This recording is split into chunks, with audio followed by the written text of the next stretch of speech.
सहारे गोली चलाए। आज मेरे प्रिय साथियों, हमारे सामने एक सवाल उठता है कि इस बंगाल के अंदर एक तरफ केंद्र सरकार की तरफ से केंद्र बाहिनी यहां आकर जो जनवादी अधिकारों को समाप्त करने का प्रयास कर रहे हैं, और दूसरी तरफ बेशर्मी से टीएमसी उस दुख की घड़ी में अपने तुच्छ और नीचे स्तर की राजनीति को खेलने का प्रयास कर रहे हैं। सामने आज ये सवाल है, बंगाल का भविष्य क्या होगा? बंगाल की संस्कृति, बंगाल की मिली जुली संस्कृति जो पिछले 10 साल में इतना कमजोर हुआ, आज एक ऐसी शक्ति खड़ी हुई है इस बंगाल की धरती पर जो हमारे अस्तित्व को ही, हमारे जिंदा रहने की अधिकार को ही चुनौती दे रही है। आप सोचो, पिछले साल हमारे हर परिवार के साथ क्या बीती।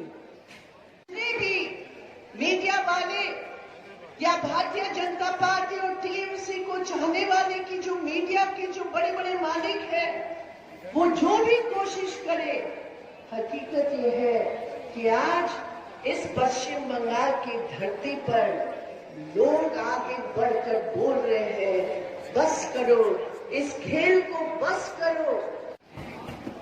दुनिया भर की सरकारों ने, जो पूंजीवाद के सबसे बड़े देश है, मजदूरों का शोषण होता हुआ, वो सरकार भी लेकिन ऐसे कुछ सरकारें थी जो मोदी सरकार की इन गलत नीतियों के खिलाफ खड़े होकर अपने साधनों को इस्तेमाल। कॉर्नलेस माइक वहां दे दीजिए।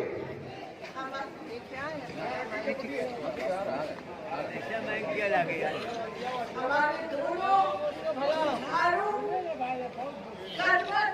और सबसे बड़ी बात है, सिद्धांतों के साथ जुड़े हुए ये संयुक्त मंच की कांग्रेस के नेता, दोनों उम्मीदवार यहाँ खड़े हैं।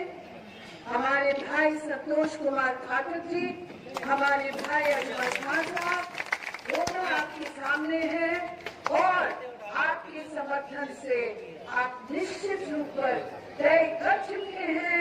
आने वाले दिनों में दोनों आपके उम्मीदवार, दोनों एमएलए बनेंगे इलाके के और आगे आपकी आवाज को लेकर जाएंगे। बहुत बहुत धन्यवाद। इमाम और मोहसिन को अपने तरफ अप्रत्यक्ष रूप से अपने तरफ मिलाने की बात कर रहा है। इमाम और मोहसिन का लड़का इमाम और मोहसिन बनेगा कि डॉक्टर, इंजीनियर और आईपीएस, डब्ल्यूबीसीएस ऑफिसर बनेगा। इमाम के पीछे जो मुसल्ली नमाज पढ़ते हैं, हिंदुस्तान की आजादी के पहले से मुसल्ली उनकी देखरेख किया करते हैं। सरकार पोलराइजेशन की राजनीति में इतनी अंदर ढुक चुकी है, काम दिखाने के लिए आपके पास कुछ भी नहीं है। एक तरफ अखबार छापने वाले लोग हैं जिनका सामाजिक राजनीतिक सरोकार नहीं है, दूसरी तरफ 3 बार विधानसभा और लोकसभा का निर्वाचन हार चुकी